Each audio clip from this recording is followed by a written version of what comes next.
Morning बच्चों हमने इसके पहले वाले जो वीडियो बनाया था उसमें हमने आपको परिसंचरण तंत्र में हृदय और उसकी पूरी जो है हमने आपको रचना के बारे में बताया था।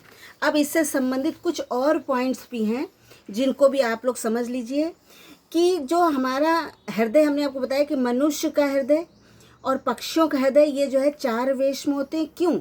इसलिए इनमें 4 वेश होते हैं क्योंकि इनको ऑक्सीजन की अधिक आवश्यकता होती है और जिसकी पूर्ति करने के लिए जो है हृदय में दोहरा परिसंचरण होता है तथा शरीर के तापक्रम को बनाए रखने के लिए इनको निरंतर ऊर्जा की आवश्यकता होती है।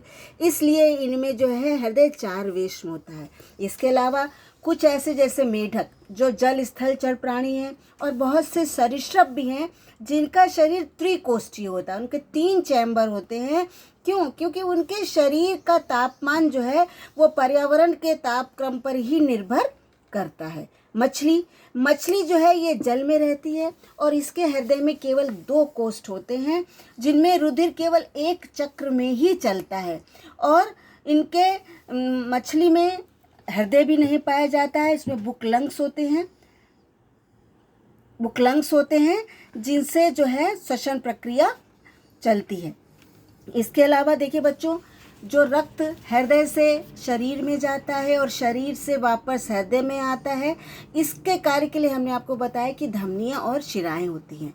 धमनियों में चूंकि रक्त सीधे हृदय से आता है इसलिए एकदम दबाव से आता है और उनमें एक दाब पड़ता है इन रक्त वाहिनियों में जिसको हम रक्त दाब कहते हैं। ये रक्त दाब जो है ये रुधिर वाहिनियों की भित्ति में के विरुद्ध लगता है बच्चों, और ये उच्च रक्तदाब और निम्न रक्तदाब के नाम से जाना जाता है।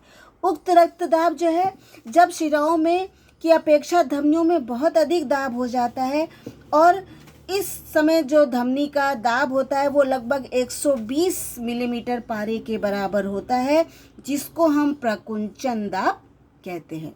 दूसरे प्रकार का दाब जब धमनी थोड़ी शिथिल हो जाती है उसको हम अनुशिथिलन दाब कहते हैं और ये दाब 80 मिलीमीटर पारे के बराबर होता है। तो एक सामान्य मनुष्य में ब्लड प्रेशर जो है वो 180 उच्चतम सीमा और 80 जो है वो निम्नतम सीमा होनी चाहिए। इससे कम या ज़्यादा होता है तो लो ब्लड प्रेशर और हाई ब्लड प्रेशर के रोगी कहलाते हैं।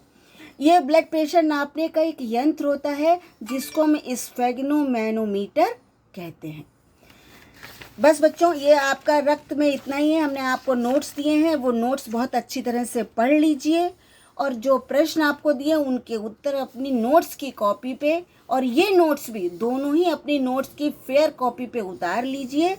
जब हम लोग मिलेंगे तब आपके वो नोट्स हम चेक करेंगे। धन्यवाद।